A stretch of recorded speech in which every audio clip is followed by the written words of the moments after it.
Sveiki, mėly jaučiai.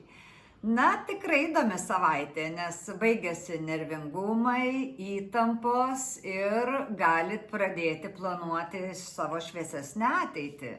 Na ir ši savaitė tam labai tinkama, nežiūrinti tai, kad pilnatis perina į delčią, bet planuoti tikrai galit, nes pasiseks ir dėti kažkokius pagrindus.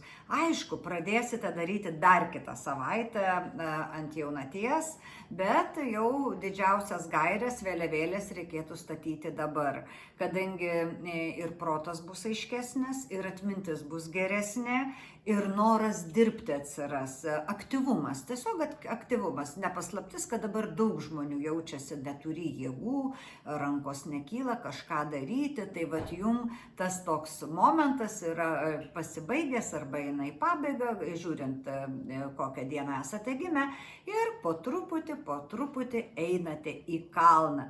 Taigi, brangieji, tikrai daug apkabinimų ir jūs taip pat turėsite labai mielų šiltų santykių ir šeimoje turėtų būti ir partnerystėse, viskas labai neblogai ir manau, kad tikrai jums šitą savaitę jau tokie bus sudėti negatyvūs taškai, kad toliau ilgesnį laiką būtumėt sėkmingesni ir laimingesni.